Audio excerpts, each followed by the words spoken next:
My ex-husband destroyed my daughter's entire world with 5 words at her graduation ceremony. Look at the audience. Do you see him? Those words shattered 18 years of carefully constructed lies, and by the time the diplomas were handed out, everything I thought I knew about my family had crumbled to dust. Before we jump back in, tell us where you're tuning in from, and if this story touches you, make sure you're subscribed, because tomorrow I've saved something extra special for you. The auditorium buzzed with that particular energy that only comes with high school graduations. Proud parents clutching flowers, grandparents wiping away tears, siblings fidgeting in uncomfortable dress clothes. I sat in the third row, smoothing down my navy dress for the 100th time, watching as waves of cap-and-gown-clad teenagers filed across the stage. My heart hammered with anticipation as I scanned the alphabetically arranged procession, waiting for my daughter's name to be called. Elena Vasquez, my baby girl, valedictorian, full scholarship to Northwestern, and absolutely radiant in her burgundy cap and gown. I had raised her alone since she was 3, after her father Marcus walked out on us without explanation. Well, not entirely alone. There was David, my ex-husband, who had been Elena's stepfather from ages 5 to 15. Despite our divorce 3 years ago, he still showed up for her big moments, still acted like the dad he'd been when we were a family. I felt David shift beside me, his breath warm against my ear as he leaned closer. The ceremony was reaching the S surnames, getting closer to Elena's moment. My phone was already out, camera ready, when David's voice cut through my maternal pride like a blade. "Celia, look at the audience," he whispered, his tone strange, almost urgent. "Third section, about 8 rows back. Do you see him?" I barely glanced away from the stage. Elena would be called any minute. "See who?" "David, I'm trying to record this." The man in the gray suit, dark hair, beard, standing by the aisle. Something in his voice made me pause. There was a tremor there, something that sounded almost like fear. I followed his gaze, scanning the crowd until I spotted the man he meant. Tall, well-dressed, probably in his 40s. He was standing while everyone else sat, arms crossed, eyes fixed intently on the stage. Something about his posture seemed tense, predatory even. "I don't know him," I said, turning back toward the stage. "Why?" David's hand found my wrist, gripping it tight enough to hurt. "Celia, that's Marcus." The name hit me like a physical blow. Marcus, Elena's biological father. The man who had vanished from our lives 15 years ago, leaving nothing but child support payments that arrived punctually every month with no return address. The man Elena believed had simply decided he didn't want to be a father anymore. "That's impossible," I breathed, but even as I said it, I was looking again, really looking this time. The jawline was familiar, stronger now, more defined with age. The way he held his shoulders, the particular shade of his dark hair that Elena had inherited. Elena Catherine Vasquez, graduating summa cum laude.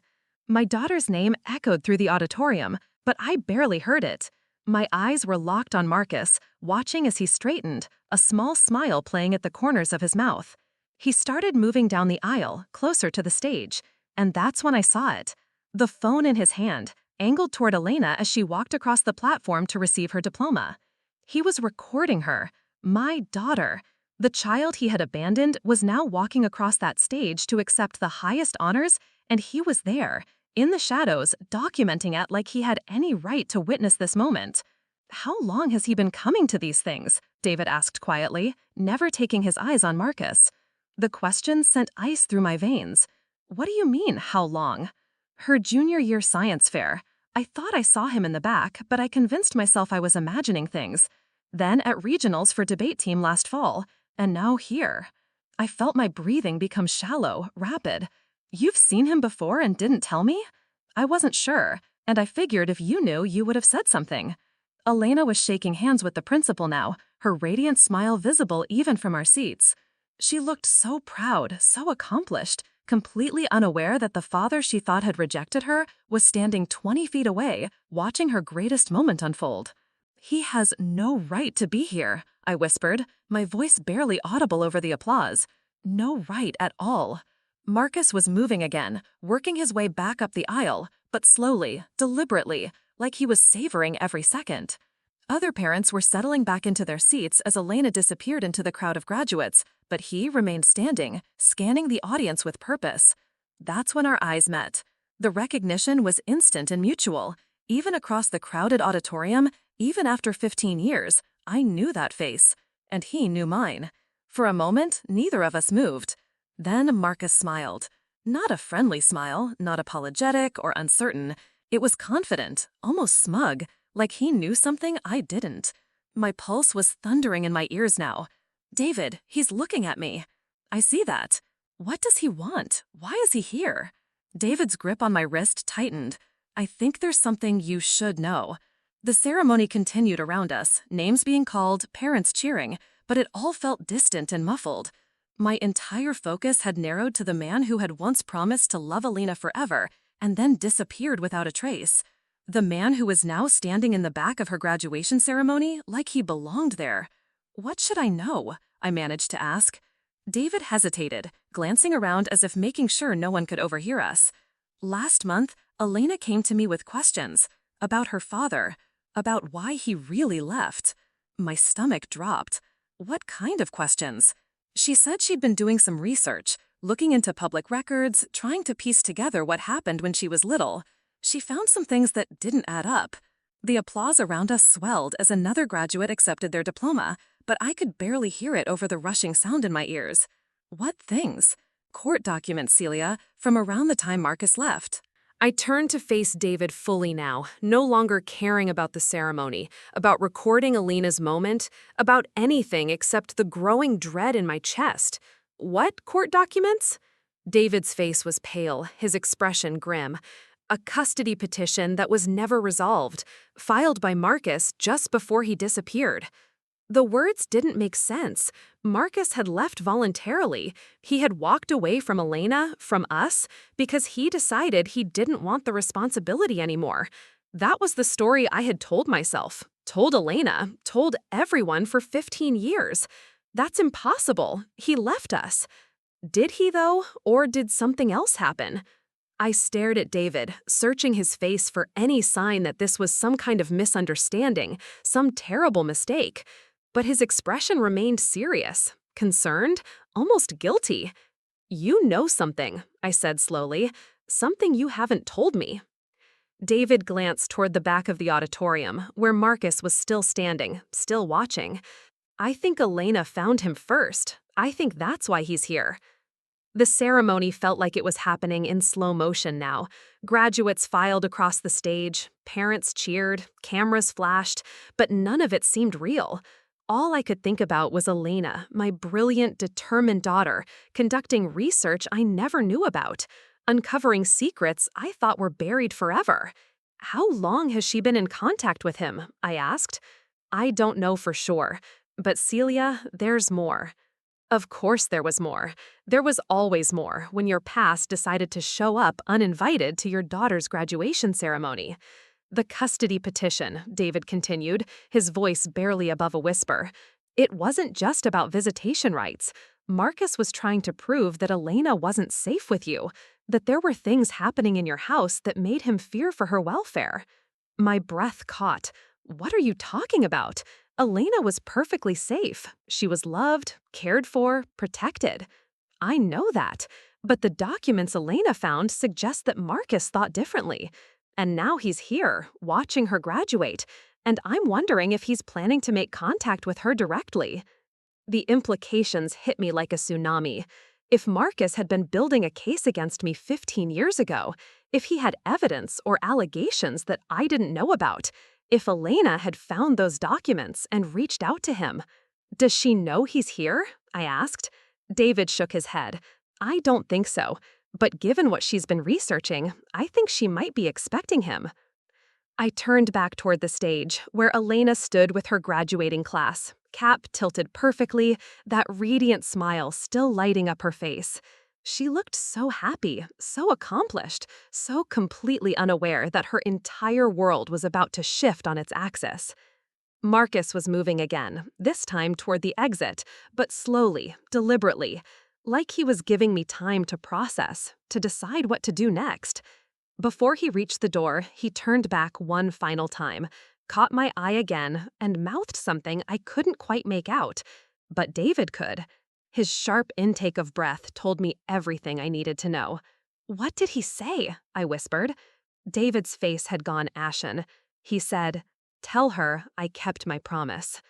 And that's when I knew that everything I thought I understood about my daughter's past, about Marcus's disappearance, about the last 15 years of our lives was about to unravel completely. The reception hall buzzed with celebration, but I felt like I was drowning in the noise.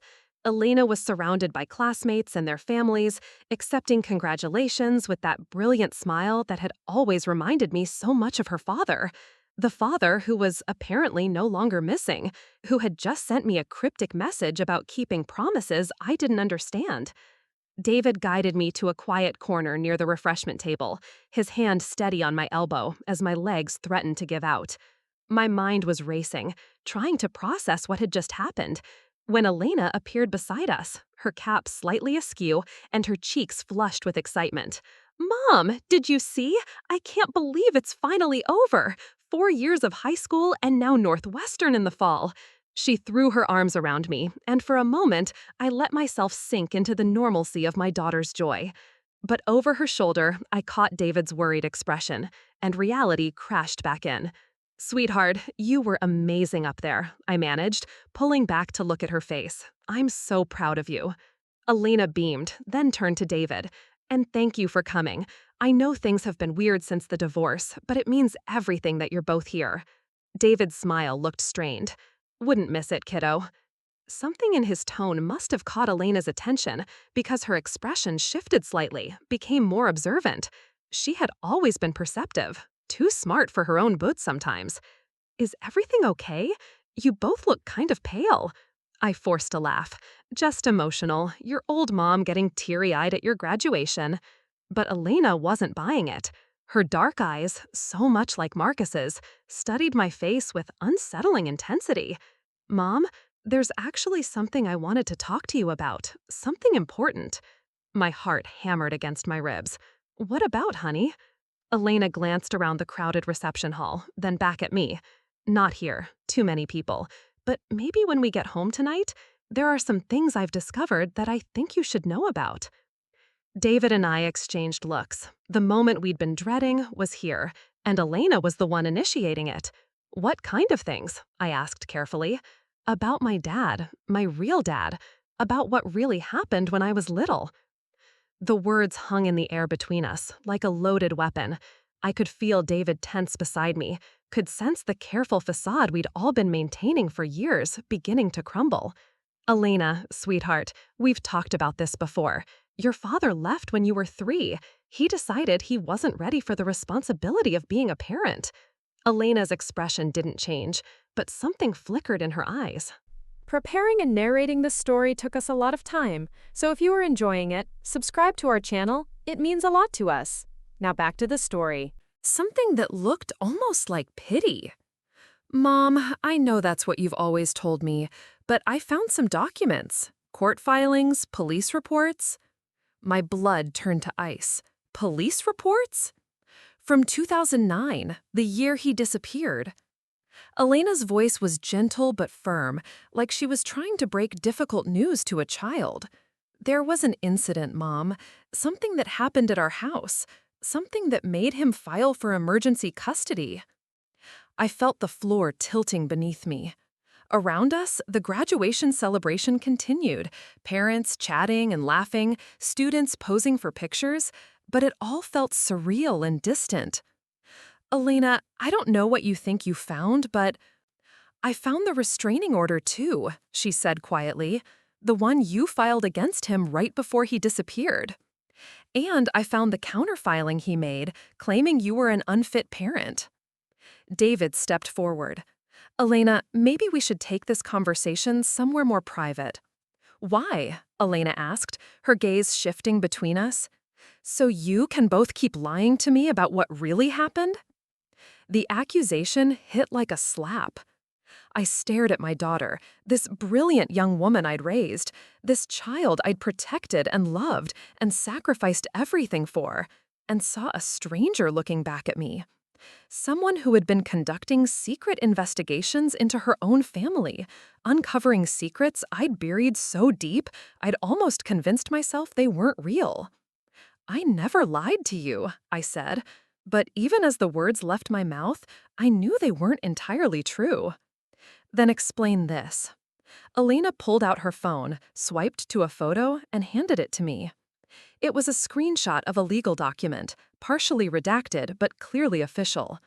I could see Marcus's name, my name, Elena's name as a minor, and words that made my stomach lurch. Allegations of substance abuse, unsafe environment, child endangerment. "Where did you get this?" I whispered. "It's all public record, Mom, once you know where to look." Elena's voice was still gentle, but there was steel underneath now. I spent months piecing it together. The timeline of when Dad left, the court filings, the police reports. And then I started wondering why someone would just walk away from a custody battle they seemed determined to win. Elena. So I reached out to him. The words hit me like a physical blow. David cursed under his breath. Around us, the celebration continued, oblivious to the family drama unfolding in their midst. "You what?" I managed. "I found him, Mom. It wasn't even that hard. He never tried to hide. He's been living 2 states over, working as an engineer, just like he always did. Same name, same profession. If you'd wanted to find him, you could have." My legs gave out, and I sank into a nearby chair. David's hand found my shoulder, steadying me, but I could barely feel it through the shock. "We've been talking for 3 months," Elena continued, her voice growing stronger, more confident. "Video calls, emails, texts. He's told me his side of what happened. About the drinking, about the pills, about how scared he was for my safety." "That's not true," I said, but the words sounded weak even to me. "Which part isn't true, Mom? The part where you were taking prescription painkillers after your back surgery and couldn't stop? The part where you were mixing them with wine every night? The part where I fell down the stairs because you were too out of it to watch me properly?" Each word was a knife, cutting through the carefully constructed version of events I'd been telling myself for 15 years. The version where I was the victim, where Marcus was the abandoner, where I was the heroic single mother who'd rebuilt our lives from nothing. "I was sick," I whispered. "I was going through a rough time, but I got better. I got clean. I've been sober for 14 years. "I know," Elena said, and her voice was softer now, more compassionate. "Dad told me about the rehab, about how hard you worked to get better. He's proud of you for that." The irony wasn't lost on me. Marcus was proud of me for overcoming the addiction that had driven him away in the first place. "Then why didn't he come back?" I asked, looking up at Elena's face, searching for answers I wasn't sure I wanted to hear. Elena glanced at David, then back at me. "Because you told him that if he ever tried to contact us again, you'd disappear with me. You said he'd never see me again, that you'd make sure I grew up believing he'd abandoned us. You said you'd rather destroy his relationship with me forever than risk him taking me away from you." The memory hit me like a freight train.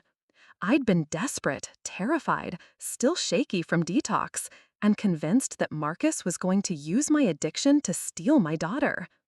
I'd said things, threatened things, made promises I'd convinced myself were justified because I was protecting Elena from being taken from the only parent who truly loved her. "He could have fought it," I said weakly. "He could have gone to court, proven I was better." "He tried," Elena said. "For 2 years he tried. His lawyer kept filing motions, requesting supervised visitation, asking for proof that you were maintaining your sobriety. But every time he made a move, you'd threaten to run.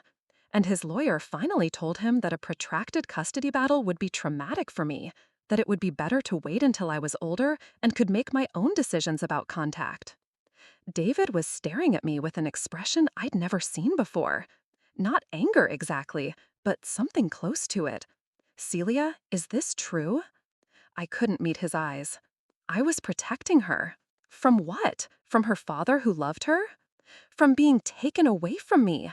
The words exploded out of me, raw and desperate. I was barely holding it together. I was clean, but I was fragile, and I was terrified that if I gave him an inch, she'd take her completely. Elena sat down across from me, her graduation gown rustling around her. Mom, I understand why you were scared, and I understand that addiction is a disease, that you were sick and you got better. But Dad has been living with his daughter for 15 years because you threatened to keep him from forever. The child support was his way of taking care of me, even when he couldn't be with me. He never missed a payment, never tried to reduce it, even when he was struggling financially, because it was the only way he could be a father to me. I felt like I was looking at my life through a funhouse mirror, seeing familiar events twisted into unrecognizable shapes. The heroic narrative I'd constructed, where I was the devoted single mother who'd overcome addiction and built a beautiful life for my daughter, was crumbling piece by piece. "He's here, isn't he?" I asked quietly. "At the graduation?" Elena nodded. "I invited him. I wanted him to see me graduate, to see what his daughter had accomplished. I thought maybe, after all these years, it was time for our family to stop running from the truth." "Does he want to see me?" "He wants to talk to you, to apologize for not fighting harder, for letting you keep me from him for so long, and to ask if maybe, now that I'm 18 and can make my own choices, we can figure out how to be a family again." The word family hung in the air like a question mark. I looked at Elena, my brilliant, determined daughter who had managed to find her father despite all my efforts to keep them apart. I looked at David, who had been a father to her when her real father couldn't be, and who was now looking at me like he was seeing me clearly for the first time. And I realized that the choice I'd made 15 years ago, the choice I'd thought was protecting Elena, had actually been protecting me. From having to share her, from having to confront my own failures, from having to admit that maybe Marcus had been right to be scared for our daughter's safety. "Where is he now?" I asked. "Waiting in the parking lot," Elena said. "I told him I needed to talk to you first, to see if you were ready." I wasn't ready. I might never be ready. But looking at Elena's hopeful face, seeing the young woman she'd become despite all the secrets and lies and broken promises, I knew that ready or not, it was time to face the truth. The parking lot felt like a battlefield as we walked toward the silver sedan Elena had pointed out. Through the windshield, I could see Marcus's silhouette, and 15 years collapsed into nothing. My legs felt unsteady, my mouth dry, but Elena's presence beside me kept me moving forward. David had offered to come with us, but I'd declined. This conversation needed to happen without intermediaries, without buffers, just the three people who had been living with the consequences of choices made when Elena was barely old enough to remember them. Marcus stepped out of the car as we approached, and I was struck by how much he'd aged. The boy I'd married at 22 was gone, replaced by a man with gray threading through his dark hair and lines around his eyes that spoke of years of worry. But when he looked at Elena, his entire face transformed, and I saw an echo of the man who used to read her bedtime stories and carry her on his shoulders through the zoo. "Elena," he said, his voice thick with emotion, "you were incredible up there. I'm so proud of you." She hugged him without hesitation, and I felt something twist in my chest watching them together.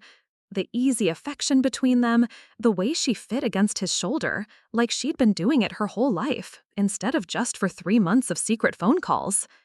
When they separated, Marcus turned to me, and for a moment, neither of us spoke. What do you say to someone you've spent 15 years painting as the villain in your story, only to discover you might have been the villain in theirs? "Celia," he said finally, and his voice was gentle, careful. "Thank you for letting Elena reach out to me, and thank you for coming out here tonight." I wanted to say something cutting, something that would put him back in the role of abandoner. But looking at his face, seeing the genuine gratitude there, I couldn't find the words. "She found you on her own. I didn't have much choice in the matter." A small smile played at the corners of his mouth. She gets that determination from both of us, I think. Elena looked between us, then spoke up. I was hoping we could all talk, really talk, about what happened and what comes next. Marcus nodded, then opened the back door of his car and pulled out a manila folder. I brought some things. Documents, letters I wrote but never sent, photos from when Elena was little. I thought maybe it was time to stop keeping secrets. He handed the folder to me, and I hesitated before taking it. Inside, I could see the corner of a photograph, Elena as a toddler on Marcus's shoulders, both of them laughing at something outside the frame. Underneath were sheets of legal documents, handwritten letters, and what looked like medical records. Celia, I need you to know that I never wanted to abandon Elena. Leaving was the hardest thing I've ever done, but I was terrified, not of being a father, but of what was happening to our family, to you. I opened the folder despite myself, flipping through pages that documented the deterioration of our marriage, the escalation of my prescription drug use, the incidents that had led to Marcus's desperate custody filing. There were photos of bruises on Elena's legs from when she'd fallen down the stairs while I was passed out on the couch, medical records from the emergency room visit I'd forgotten about completely, a police report from the night a neighbor called because Elena was crying on the front porch at midnight while I was unconscious inside. I tried to help you, Marcus continued, his voice steady but strained. I begged you to go to rehab.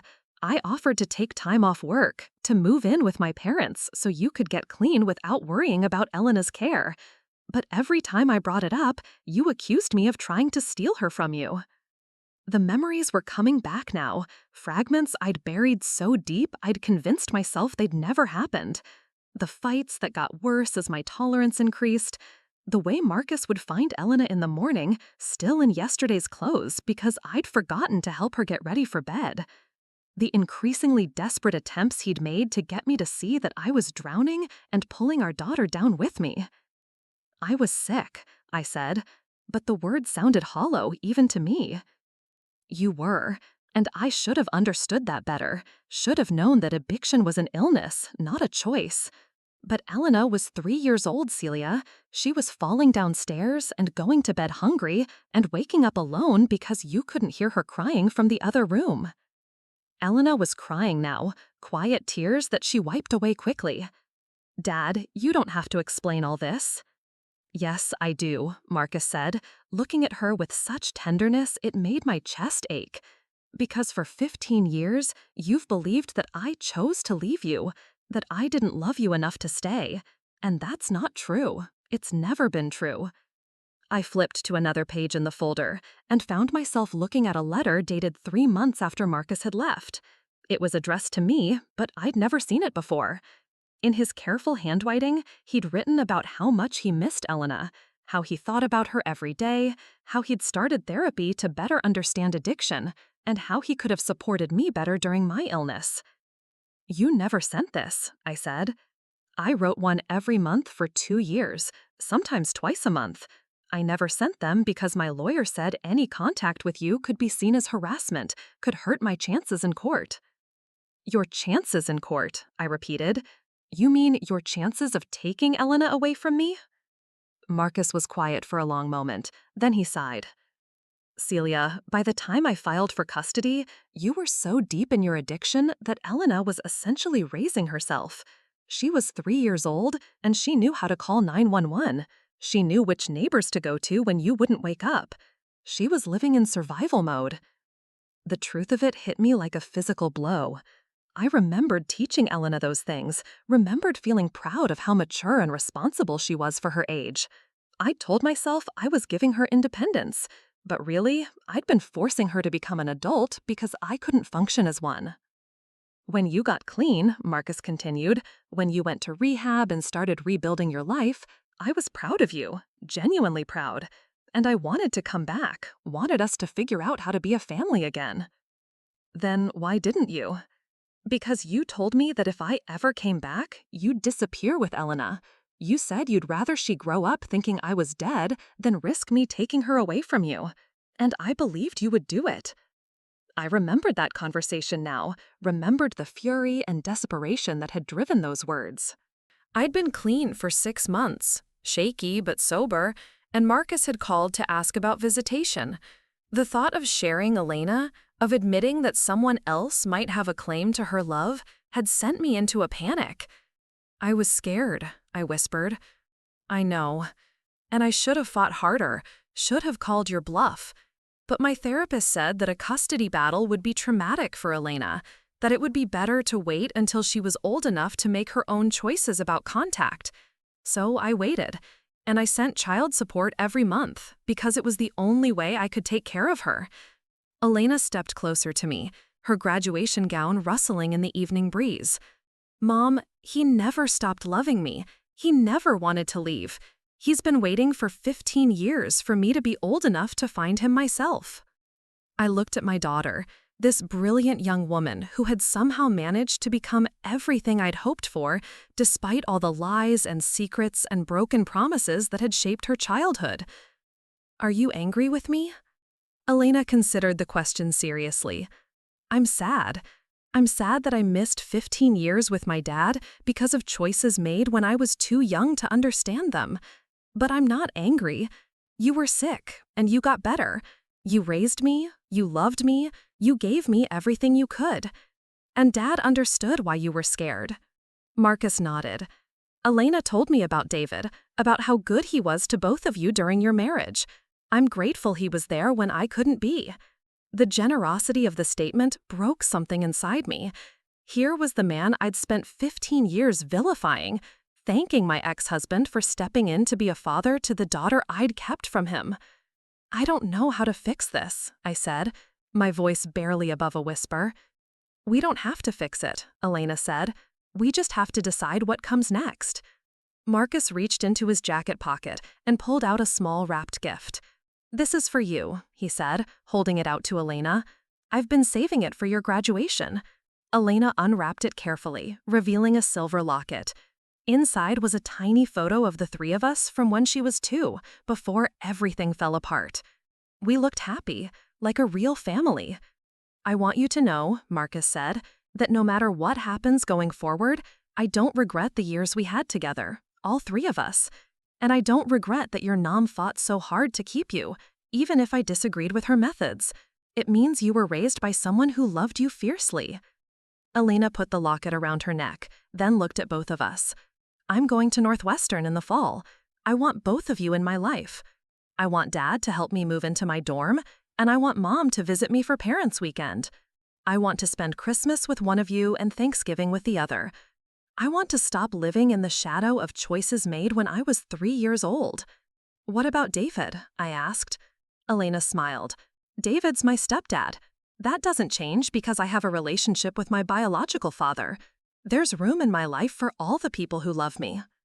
I looked at Marcus, this man I'd once loved enough to marry, whom I'd hated enough to exile, who had been patient enough to wait 15 years for his daughter to find her way back to him. I'm sorry, I said, and the words felt inadequate for everything they were meant to cover. I'm sorry too, he replied, for not fighting harder, for not understanding your illness better, for all the years we lost. Elena stepped between us and took both our hands. We can't get those years back, but we can stop wasting the years we have left. Standing in that parking lot, still in our graduation clothes, still processing revelations that had turned our family history upside down, I realized that Elena was right. We couldn't change the past, couldn't undo the addiction or the abandonment or the lies that had shaped our story. But we could choose how to write the next chapter. And for the first time in 15 years, I was ready to stop running from the truth. Was I wrong to keep Elena from her father for all those years? Did my fear and addiction excuse the choices I made? Or was I just a sick woman trying to protect the only thing that mattered to me in the world? I still don't know the answer to those questions, but I'm learning that maybe the answer isn't as important as what comes next. What do you think? Was I protecting my daughter, or was I protecting myself? Let me know what you think in the comments below. 6 months later, I stood in Elena's dorm room at Northwestern, helping her hang pictures on the wall. One showed her with David at her high school science fair. Another captured her and Marcus at a coffee shop the week before, both of them laughing at something on his phone. The third was the old photo from her locket, the three of us when she was 2, before addiction tore our family apart. The transition hadn't been seamless. There were awkward moments, uncomfortable conversations, and therapy sessions that left all of us emotionally drained. Marcus and I had to learn how to co-parent an adult daughter, how to navigate holidays and milestones without stepping on each other's history. David struggled with feeling replaced, even though Elena made it clear that wasn't happening. But we figured it out, piece by piece. Marcus came to Elena's graduation party the weekend after the ceremony. David and I hosted a dinner where Marcus could meet some of Elena's friends. We established boundaries, communication methods, and slowly began building something that resembled a functional extended family. The hardest part was facing my own guilt. 14 years of sobriety hadn't erased the damage I'd done during those dark months of addiction. Elena growing up without her father wasn't just a consequence of my illness, it was a consequence of my fear, my need to control, my inability to believe that love could be shared without being diminished. Elena finished hanging the last picture and stepped back to admire her work. "Perfect," she said, then turned to me with that radiant smile that still took my breath away. "Thanks for helping me settle in, Mom." I hugged her tight, breathing in the scent of her shampoo, trying to memorize this moment before I had to leave her here to start her new life. "I'm proud of you, sweetheart, for everything, for finding your father, for having the courage to bring us all together, for becoming this incredible woman despite all the chaos we put you through." Elena pulled back and looked at me seriously. "Mom, you didn't put me through chaos. You got sick, and then you got better. You raised me to be strong and independent and curious. If you hadn't taught me to ask questions and dig for answers, I never would have found Dad." As I drove home from Northwestern that evening, I realized that Elena was right about something else, too. We couldn't change the past, but we had chosen how to write the next chapter. And despite all the pain and mistakes and lost years, we were writing it together. Sometimes, the people who hurt us most are the ones who love us most. And sometimes, the choices we make to protect our families end up damaging them instead. But forgiveness, real forgiveness, isn't about erasing the past. It's about deciding that the future matters more than the mistakes that brought us here. Up next, you've got 2 more standout stories right on your screen. If this one hit the mark, you won't want to pass these up. Just click and check them out.